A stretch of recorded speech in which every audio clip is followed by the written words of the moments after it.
Hi students. So today we are going to discuss the financial statement analysis. So it is related to the cost control and management accounting subject, and even it is useful to the BBA students also. Sima. So financial statement analysis. So first of all we will discuss actually what is a financial statement analysis. Ante financial statement analysis oka dani yoka meaning, tools, techniques of financial statement analysis, types of financial statement analysis.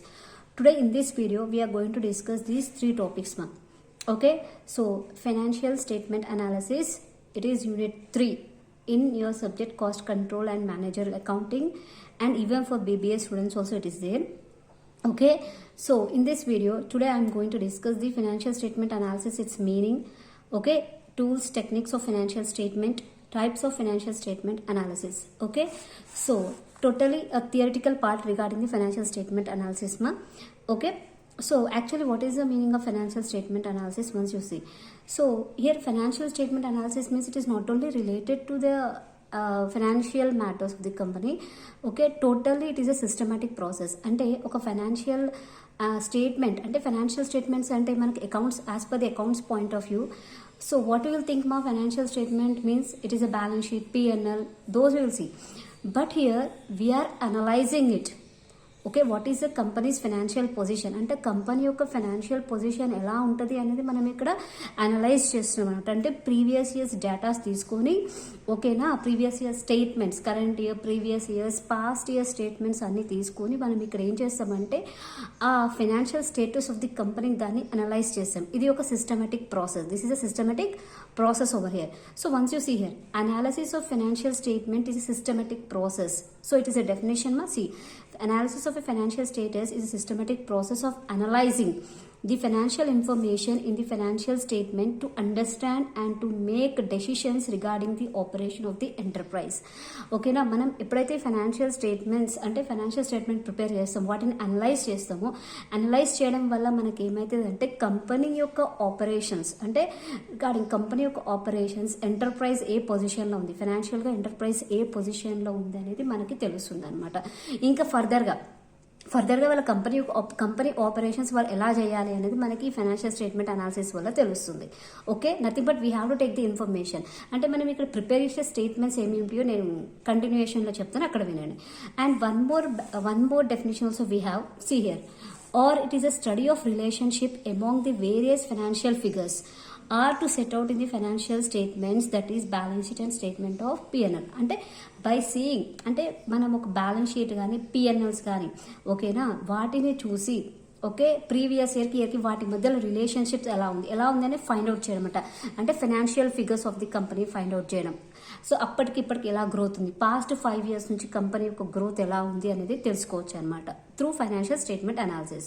Okay, ఇంకొకటి financial statement analysis వల్ల మనకి ఇంకొకటి ఏం point అవుతుందంటే complex data అంటే డిఫికల్టీగా ఉన్న డేటాని ఏం చేయొచ్చు అంటే త్రూ ఫైనాన్షియల్ స్టేట్మెంట్ అనాలిసిస్గా మనం ఈజీగా అర్థం చేసుకోవచ్చు. ఇక్కడ చూడండి, the complex data given in these financial statement is divided or broken into simple and valuable elements and relationships are established between the elements of same statement or different financial statements. Means by having అంటే ఇక్కడ మనము ఏం చేయొచ్చు అన్నమా, ఈ data ఏదైతే ఉందో, financial data ఏదైతే ఉందో, ఓకేనా, ఆ కాంప్లెక్స్ డేటా ఏదైతే డిఫికల్టీగా డేటా ఏదైతే ఉందో దాన్ని ఏం చేయొచ్చు అంటే బ్రేక్ చేసి ఎవరైతే నాన్ కామర్స్ బ్యాక్గ్రౌండ్ వాళ్ళు ఉంటారో వాళ్ళకు కూడా ఈజీగా అర్థమవుతుంది త్రూ గ్రాఫ్స్ వేయడం కానీ. ఇది వన్ ఆఫ్ ది ఆబ్జెక్టివ్ మా గుర్తుపెట్టుకోండి, ఇది గ్రాఫ్స్ వేయడం కానీ. ఓకేనా, గ్రాఫ్స్ వల్ల ఏమవుతుంది అంటే మనకి ఈజీగా అర్థమైపోతుంది ఆ కంపెనీ యొక్క పాస్ట్ ఫైనాన్షియల్ పొజిషన్స్ ఎలా ఉన్నాయని మనకి ఈజీగా అర్థమైపోతుంది అనమాట. సో ఇది meaning of financial statement analysis. ఓకేనా, సో ఐ థింక్ ఇక్కడ వరకు మీకు అర్థమైంది అనుకుంటామా. ఫైనాన్షియల్ స్టేట్మెంట్ అంటే ఏంటి, ఇది ఒక సిస్టమేటిక్ ప్రాసెస్. ఓకేనా, ఒక systematic process of analysing the financial information. దేని వల్ల అనలైజ్ చేయొచ్చు మనం, by having a financial statements. So మనకున్న ఫైనాన్షియల్ స్టేట్మెంట్స్ ఏమేమిటి, లైక్ P&L కావచ్చు, బ్యాలెన్స్ షీట్ కావచ్చు, అవి మనకు ఫైనాన్షియల్ స్టేట్మెంట్స్. సో వాటిని చూసి మనం ఏం చేయొచ్చు అంటే ఇక్కడ అనలైజ్ చేయొచ్చు అనమాట. ఓకే, అది meaning of financial statement analysis. So అది ఫస్ట్, ఇక్కడ మీకు first point. Okay, next coming to the tools and techniques of financial statement analysis. So financial statement analysis యొక్క టూల్స్ ఏంది, దాని టెక్నిక్స్ ఏంది. టోటల్లీ మనకి ఇక్కడ 6 ఉన్నాయమ్మా. మొత్తం మనకి ఎన్ని ఉన్నాయి, ఇవి ఇక్కడ 6 ఉన్నాయి. ఓకే, అందులో first one comparative statement, common size statement, second one, third one is ratio analysis, fourth one is cash flow analysis, fifth one is funds flow analysis, and sixth is trend percentage. నేను chapter 4 chapter 5 చెప్పే ముందు అందుకే first third unit తీసుకున్నాను. అంటే 4th unit 5th unit బదులు నేను ఏం తీసుకున్నాను అంటే ఇక్కడ 3rd యూనిట్ తీసుకున్నాను. ఆల్రెడీ నా లాస్ట్ వీడియోలో నేను అన్ని మీకు యూనిట్స్ వైజ్ చెప్పానమ్మా. ఎన్ని యూనిట్స్ ఉన్నాయి, 5 యూనిట్స్ అని నేను చెప్పాను కదా. సో ఇక్కడ నేను ఫస్ట్ స్టార్ట్ చేసింది విత్ 3rd యూనిట్. ఎందుకంటే cash flow, funds flow are related to this financial statement analysis. అవి కూడా ఫైనాన్షియల్ స్టేట్మెంట్ అనాలిసిస్ రిలేటెడ్గా ఉన్నాయన్నమాట. సో మనకి ఇక్కడ ఎన్ని టూల్స్ ఉన్నాయి, మొత్తం మనకి 6 టూల్స్ ఉన్నాయి. అందులో ఫస్ట్ వన్ వచ్చి కంపారిటివ్ స్టేట్మెంట్, సెకండ్ వన్ వచ్చి common size statement, third one వచ్చి ratio analysis, and fourth one వచ్చి funds flow analysis, fourth cash flow analysis, fifth funds flow analysis, and sixth వచ్చి ట్రెండ్ పర్సంటేజెస్. సో ప్రెసెంట్ అయితే మనం comparative statements చూసుకుందాం. ఓకేనా. So ఇక్కడ మనకున్న కంపారిటివ్ స్టేట్మెంట్స్లో అసలు కంపారిటివ్ స్టేట్మెంట్ అంటే ఏందో చూడండి. So comparative statement is nothing but individual items or components of financial statements. Okay, that is balance sheet or PNL. మనము బ్యాలెన్స్ షీట్ పిఎన్ఎల్ ప్రిపేర్ చేస్తామమ్మా. బ్యాలెన్స్ షీట్ పిఎన్ఎల్ ప్రిపేర్ చేస్తున్నప్పుడు మనం individual items వేసుకుంటాం. అవునా, in case balance sheet తీసుకోండి, liability side individual వేసుకుంటాం, creditors వేసుకుంటాం. అవునా, అవుట్స్టాండింగ్ ఎక్స్పెన్సెస్ వేసుకుంటాం, బిల్స్ పేయబుల్స్ వేసుకుంటాం, క్యాపిటల్ వేసుకుంటాం.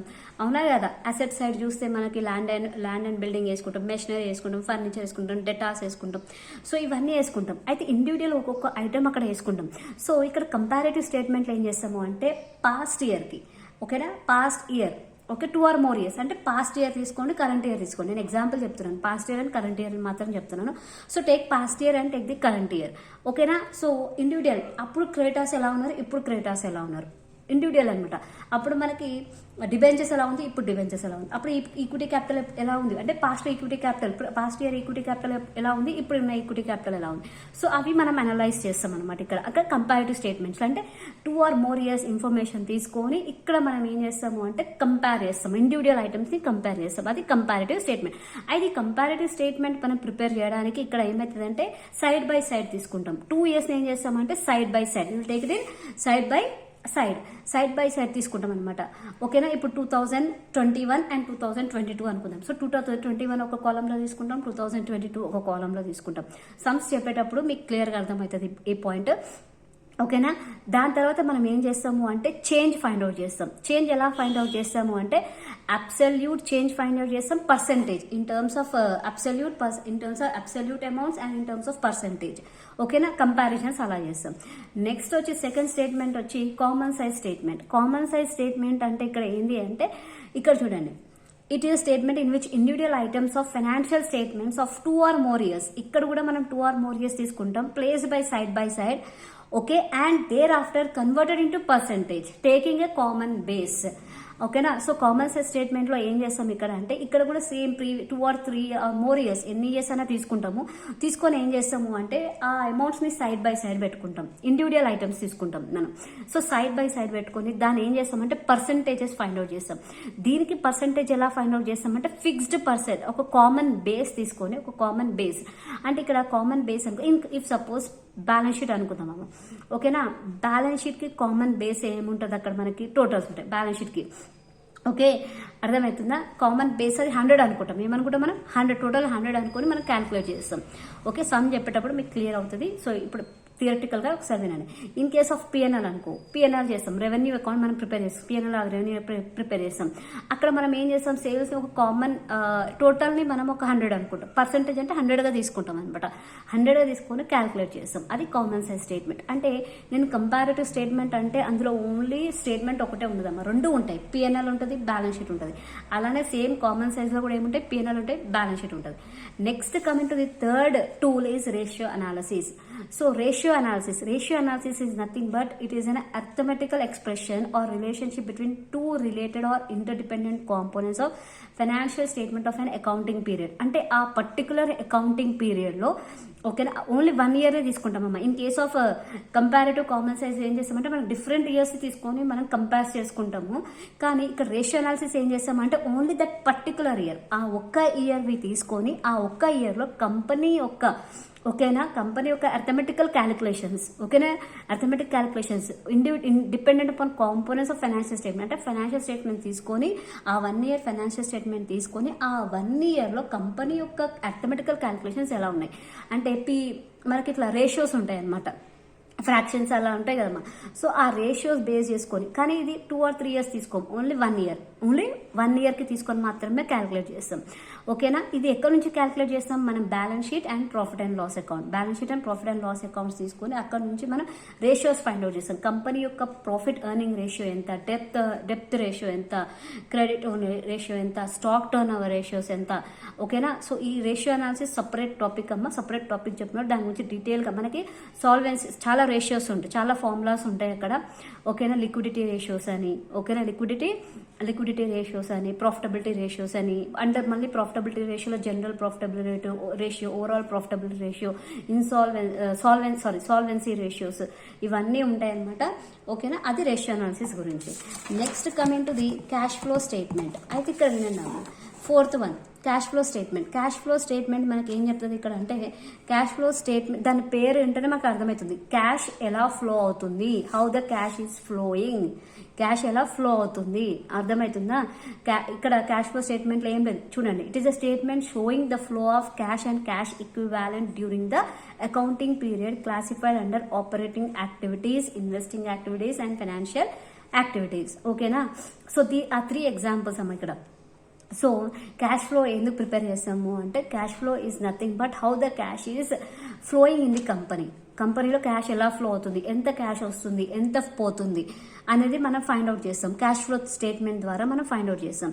సో అది క్యాష్ ఫ్లో స్టేట్మెంట్ ఎలా క్లాసిఫై అయింది అంటే 3 కేటగిరీస్ కింద క్లాసిఫై అయింది, operating activities, investing activities and financial activities. Okay, next coming to the ఇంకొకటి, ఇక్కడ మనకి ఇక్కడ ఏమవుతుందంటే క్యాష్ ఫ్లో అవ్వడం వల్ల, అంటే క్యాష్ ఇంకొకటి ఏంటి అంటే క్యాష్ ఎలా జనరేట్ అవుతుంది, cash how we are receiving the cash and how we are utilising the cash, అదొకటి తెలుస్తుంది.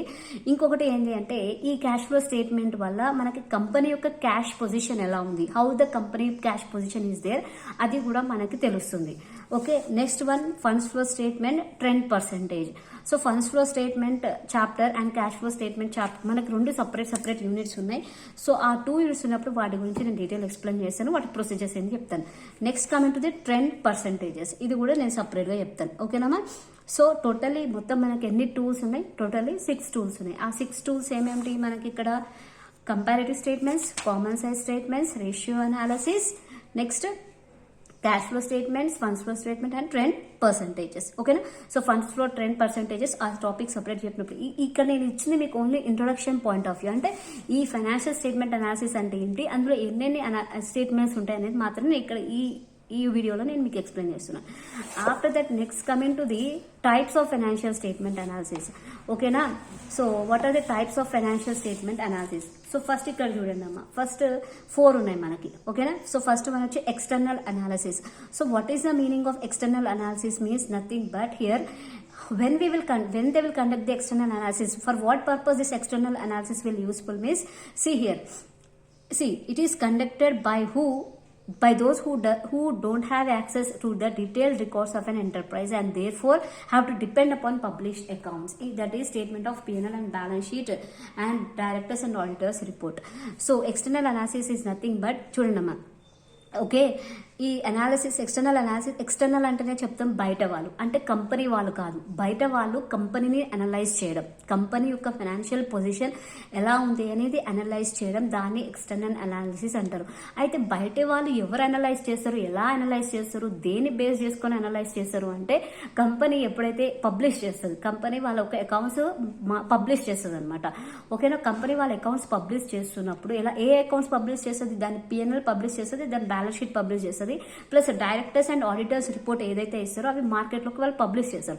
పబ్లిష్ చేసిన తర్వాత ఎవరికైతే కంపెనీ గురించి తెలుసుకోవాలి అంటే, కొందరు ఇన్వెస్టర్స్ ఉంటారు, అవునా, ఇన్వెస్టర్స్ ఉంటారు, క్రెడిట్ ఏజెన్సీస్ ఉంటారు. క్రెడిట్ ఏజెన్సీస్ అంటే ఎవరు? ఇక్కడ బ్యాంక్స్, కంపెనీకి క్రెడిట్ ఇచ్చిన వాళ్ళు, అండ్ గవర్నమెంట్ ఏజెన్సీస్ ఉంటారు. ఆ కంపెనీ యొక్క కంపెనీ మీద రీసెర్చ్ చేసే స్కాలర్స్ ఉంటారు. సో వాళ్ళందరూ ఏం చేస్తారు అంటే కంపెనీ ఏదైతే అకౌంట్స్ పబ్లిష్ చేసిందో ఆ డీటెయిల్స్, ఆ ఇన్ఫర్మేషన్ తీసుకొని ఆ కంపెనీ మీద అనలైజ్ చేస్తారు అనమాట. దాన్నే మనం ఏమంటామంటే ఇక్కడ ఎక్స్టర్నల్ అనాలిసిస్ అని అంటాం. ఏమంటాం మనం? External analysis. So external analysis అంటే ఏందమ్మా? ఇక్కడ నథింగ్ బట్ కంపెనీ తన డేటాని, తన అకౌంట్స్ ని పబ్లిష్ చేస్తుంది. అవునా, కంపెనీ యొక్క ఇన్ఫర్మేషన్ అకౌంట్స్ అన్ని పబ్లిష్ చేస్తున్నప్పుడు అవన్నీ చూసి ఆ ఇన్ఫర్మేషన్ చూసి ఇన్వెస్టర్స్ అంటే కంపెనీలో ఇన్వెస్ట్ చేయాలనుకున్న వాళ్ళు, క్రెడిట్ ఏజెన్సీస్ అంటే బ్యాంక్స్, కంపెనీకి ఎవరైతే క్రెడిట్ ఇచ్చారో ఓకేనా వాళ్ళు, plus government agencies, plus research scholars. So వీళ్ళందరూ ఏం చేస్తారు అంటే కంపెనీని ఎక్స్టర్నల్ గా అనలైజ్ చేస్తారు. అనమాట. కంపెనీ పొజిషన్ ఎలా ఉందనేది అనలైజ్ చేస్తారు. దాన్ని ఎక్స్టర్నల్ అనాలిసిస్ అని అంటారు. నెక్స్ట్ తర్వాత internal analysis. So internal analysis అంటే ఏంటి అంటే కంపెనీ యొక్క ఇంటర్నల్ అంటే కంపెనీ ఫైనాన్షియల్ పొజిషన్ ఎలా ఉంది, మేనేజ్మెంట్ అనలైజ్ చేస్తుంది అనమాట. దాని ఆపరేషన్స్ ఎలా ఉన్నాయి, దాని ఎఫిషియన్సీ కోసం, ఫర్దర్ కంపెనీ యొక్క ఎఫిషియన్సీ కోసం డీటెయిల్డ్ ఇన్ఫర్మేషన్ తెలుసుకోవడానికి ఇంటర్నల్ గా management, nothing but this analysis is conducted by the management. Okay, internal analysis management conduct చేస్తుంది అనమాట. To know the financial position of the company, దాని యొక్క ఆపరేషనల్ ఎఫిషియన్సీ ఎలా ఉంది, కంపెనీ యొక్క ఆపరేషనల్ ఎఫిషియన్సీ ఎలా ఉంది, ఏదైనా ఏవైనా డిఫికల్టీస్ ఉన్నాయా, ఇలా ఎంటర్ప్రైజ్ కి ఏమైనా ఉన్నాయా. సో అలాంటి ఇన్ఫర్మేషన్ కరెక్ట్ గా తెలుసుకోవడానికి. ఇంకొకటి కంపెనీ ఫ్యూచర్ ఈ అనాలిసిస్ వల్ల ఏమైతుంది అంటే కంపెనీ యొక్క ఫ్యూచర్ కూడా మనకు తెలుస్తుంది అనమాట. సో దాన్నే మనం ఏమంటామంటే ఇంటర్నల్ అనాలిసిస్ అని అంటాం. ఓకేనా. సో ఇంటర్నల్ అనాలిసిస్ అంటే ఏంటమ్మా? మేనేజ్మెంటే కండక్ట్ చేస్తుంది అనమాట. కంపెనీ యొక్క ఫైనాన్షియల్ పొజిషన్, దాని ఆపరేషనల్ ఎఫిషియన్సీ ఎలా ఉంది డీటెయిల్ గా తెలుసుకోవడానికి ఒక ఎంటర్ప్రైజ్ యొక్క డీటెయిల్ ఇన్ఫర్మేషన్ తెలుస్తుంది ఈ అనలైజ్ చేయడం వల్ల. Okay, after that next third one we have horizontal or dynamic analysis. By word itself it is dynamic. So horizontal or dynamic analysis is nothing but చూడండి number of years ఎన్నో years నుంచి information తీసుకొని company యొక్క information, దాని statements తీసుకొని analyse చేయడమే మనం horizontal or dynamic analysis అంటాం. దీని మనం ఇన్ని ఇయర్స్ నుంచి చేస్తున్నాం కాబట్టి దీనికి ఇంకొక నేమ్ కూడా ఉంది, అది టైమ్ సిరీస్ అనాలిసిస్. ఓకేనా. Okay, so this analysis is made to review and analyse financial statement for a number of years. ఓకేనా, కొన్ని ఇయర్స్ నుంచి మనకి కంపెనీ యొక్క అనాలిసిస్ కావాలి. ఆ అనాలిసిస్ ఎలా తెలుస్తుంది అంటే through horizontal or dynamic analysis చేయడం వల్ల తెలుస్తుంది. దానికే ఇంకొక పేరుంది, అదేంటి అంటే టైమ్ సిరీస్ అనాలిసిస్ అని అంటాం. ఓకేనా. నెక్స్ట్ వచ్చి ఈ అనాలిసిస్ వల్ల, ఈ హారిజాంటల్ ఆర్ డైనమిక్ అనాలిసిస్ వల్ల మనకి ఏం తెలుస్తుంది అంటే కంపెనీ కంపారిజన్స్ అంటే కంపెనీ యొక్క ఫైనాన్షియల్ డేటా సెవరల్ ఇయర్స్ నుంచి దాని యొక్క డేటా మనకు తెలుస్తుంది. చూడండి అమ్మా, it shows the comparisons of financial data for several years against choose and base year. అర్థమవుతుందా? మనం ఏదైతే బేస్ ఇయర్ తీసుకుంటున్నామో దాన్ని బేస్ చేసుకుని సెవరల్ ఇయర్స్ కంపారిజన్ చేసుకోవచ్చు మనం. నెక్స్ట్ ఇది లాంగ్ టర్మ్. ఓకేనా, it is useful for long term trend analysis and planning. So దీనివల్ల మనకి ఏం తెలుస్తుంది అంటే కంపెనీ యొక్క లాంగ్ టర్మ్ దాని ట్రెండ్ అనాలిసిస్, ప్లానింగ్ అనేది తెలుస్తుంది through dynamic or horizontal analysis. Next coming to the vertical or static analysis. Vertical or statical analysis is nothing but is related to 1 year only. Means review, company యొక్క review కానీ analyse కానీ only 1 year కి మాత్రమే చేస్తాము. దాన్నే మనం ఏమంటాం ఇక్కడ వర్టికల్ ఆర్ స్టాటిక్ అనాలిసిస్ అంటాం. సో ఇది మెయిన్లీ దీనికి రేషియో అనాలిసిస్. ఇందాక చెప్పాం కదమ్మా, ratio analysis will be useful. అంటే రేషియో అనాలిసిస్ వల్ల మనకి వర్టికల్ అండ్ స్టాటిక్ అనాలిసిస్ చూడండి. Ratio analysis of a particular accounting year. Ratio analysis అనేది ఓన్లీ 1 year కే చేస్తాం. అది example of vertical and static analysis. Okay, such an analysis is useful in comparing the performance of several companies. So ఈ vertical analysis వల్ల మనకి ఇంకొక point ఏంటి అంటే ఒకటే ఇయర్, ఓకేనా, ఒకటే ఇయర్ ఫైనాన్షియల్ ఒకటే కంపెనీ ఒకటే ఇయర్ది డిఫరెంట్ కంపెనీస్, ఒకే ఇయర్ వి డిఫరెంట్ కంపెనీస్ మనం అనాలిసిస్ మనం చూడొచ్చు అనమాట, అనలైజ్ చేయొచ్చు. అంటే ఇప్పుడు ఒక 2 IT కంపెనీస్ తీసుకోండి అమ్మా, 2 IT కంపెనీస్ తీసుకోండి. ఒక ఇన్ఫోసిస్ తీసుకోండి, ఇంకొకటి ఇన్ఫోటెక్ కానీ ఎలా తీసుకోండి. 2 IT కంపెనీస్ తీసుకోండి. అర్థమవుతుందా నేను ఏం చెప్పాను? 2 లేదా TCS తీసుకోండి, ఏవైనా 2 IT కంపెనీస్, ఇన్ఫోసిస్ తీసుకోండి, ఏవైనా 2 IT కంపెనీస్ తీసుకోండి. 2 IT కంపెనీస్వి మనం ఈ అనాలిసిస్తో చేయొచ్చు అనమాట. అంటే ఒకటే ఇయర్ స్టేట్మెంట్స్ తీసుకొని ఒకటే year two companies or 3 companies or 4 companies ఏదైనా పర్లేదు, IT companies but same kind of companies తీసుకొని దాన్ని అనలైజ్ చేయడంనే వర్టికల్ ఆర్ స్టాటిక్ అనాలిసిస్ అని అంటాం అనమాట. అర్థమైందా? ఆర్ఎల్స్ డిఫరెంట్ డిపార్ట్మెంట్స్, అదే ఇయర్లో డిఫరెంట్ డిపార్ట్మెంట్స్ కూడా మనం తెలుసుకోవచ్చు. దాన్నే మనం ఏమంటాం వర్టికల్ ఆర్ స్టాటిక్ అనాలిసిస్. చూడండి, హారిజాంటల్ అనాలిసిస్ అంటే ఏంది? పాస్ట్ ఎన్నో ఇయర్స్ డేటా తీసుకొని, ఫైనాన్షియల్ డేటా తీసుకొని అనలైజ్ చేయడం. వర్టికల్ అనాలిసిస్ అంటే ఏంటి అంటే ఇక్కడ ఓన్లీ 1 ఇయర్ది మనం వేరే కంపెనీస్ డేటా ఒకటే ఇయర్ది ఒకే ఇయర్ వేరే కంపెనీస్ డేటాని అనలైజ్ చేయొచ్చు. అది వర్టికల్ అనాలిసిస్. ఓకేనా? తర్వాత నెక్స్ట్ మనం చూసేది ఇక్కడ objectives of financial analysis. So financial analysis చేయడం వల్ల మనకు దాని ఆబ్జెక్టివ్ ఏంది? Main assessing the earning capacity or profitability. అంటే కంపెనీ యొక్క ఎర్నింగ్ కెపాసిటీ అసెస్ చేయడం, కంపెనీ యొక్క ప్రాఫిటబిలిటీ ఏంటి అని తెలుసుకోవడం. ఓకేనా? అది assessing the managerial efficiency, company యొక్క మేనేజ్మెంట్ ఎలా ఉంది, దాని ఎఫిషియన్సీ ఎలా ఉంది, దాని రేషియోస్ క్యాలిక్యులేషన్స్ ఎలా ఉన్నాయి, అవన్నీ తెలుస్తాయి. Assessing the short term and long term, అంటే ఇక్కడ assessing the short term and long term solvency of the enterprise. అంటే కంపెనీ యొక్క షార్ట్ టర్మ్ ఎలా ఉంది, లాంగ్ టర్మ్ ఎలా ఉంది. అంటే ఇప్పుడు డిబెంచర్ హోల్డర్స్ ఉంటారు, ఇన్వెస్టర్స్ ఉంటారు, దానికి షార్ట్ టర్మ్ పర్పస్గా బెటర్ ఉందా, లాంగ్ టర్మ్ పర్పస్గా బెటర్ ఉందా, ఆ ఎంటర్ప్రైజ్లో ఇన్వెస్ట్ చేయడం షార్ట్ బెటరా, లాంగ్ బెటరా అనేది. తర్వాత ఇంటర్ ఫర్మ్ కంపారిజన్స్ అంటే ఇందాక చెప్పాను, వర్టికల్ దాంట్లోనే చెప్పాను. అంటే ఒక 2 కంపెనీస్ తీసుకొని వాటిని కంపేర్ చేయడం, అంటే వాటి అనాలిసిస్ చేయడం. 2 కంపెనీస్ ఒక స్టేట్మెంట్స్ తీసుకొని వాటిని కంపేర్ చేయడం. Next forecasting and preparing budgets. So ఈ అనాలిసిస్ అంటే ఫైనాన్షియల్ అనాలిసిస్ చేయడం వల్ల ఓన్లీ మనకి పాస్ట్ ప్రజెంట్ అనేది కాదు, ఫ్యూచర్ ప్లానింగ్ కూడా ఉంటుంది. అంటే పాస్ట్ 5 years కంపెనీలో ప్రాఫిట్ ఎవ్రీ ఇయర్ ప్రాఫిట్లో కనిపిస్తుంది అంటే ఫ్యూచర్ ఎక్స్పెక్ట్ చేయొచ్చు. మనం ఆ కంపెనీ యొక్క ఫ్యూచర్ మనం ఎలా ఉంది అనేది అది ఎక్స్పెక్ట్ చేయొచ్చు. దాన్ని మనం ఏమంటాం ఇక్కడ ఫోర్కాస్టింగ్ అండ్ ప్రిపేరింగ్ బడ్జెట్స్ అంటాం. నెక్స్ట్ అండర్స్టాండబుల్, ఇది ఈజీగా అండర్స్టాండబుల్ అవుతుంది. అంటే మనకి ఎలాంటి కాంప్లెక్స్ డేటా ఏదైనా ఉన్నా కూడా మనం ఏం చేయొచ్చు అంటే ఇక్కడ we can understand very easily by through graphs కానీ చార్ట్స్ కానీ ఏదైనా వేసి మనం ఇక్కడ ఏం చేయొచ్చు అంటే దాన్ని ఈజీగా అండర్స్టాండ్ చేసుకోవచ్చు. అంటే ఫైనాన్షియల్ అనాలిసిస్ అంత ఈజీగా మనకు అర్థమైపోతుంది. ఈవెన్ చెప్పాను కదమ్మా ఇందాక కాంప్లెక్స్ డేటా ఏదైతే ఉందో ఆ కాంప్లెక్స్ డేటా త్రూ మనం ఈజీగా అండర్స్టాండ్ చేసుకోవచ్చు. ఓకేనా? సో ఇది ఈరోజు మనకున్న టాపిక్. ఈరోజు నేను మీకు వీడియోలో కవర్ చేసిన టాపిక్స్ ఏంటంటే ఫైనాన్షియల్ స్టేట్మెంట్ అనాలిసిస్ మీనింగ్, దాని tools and techniques and types of financial statement analysis. ఓకేనమ్మా?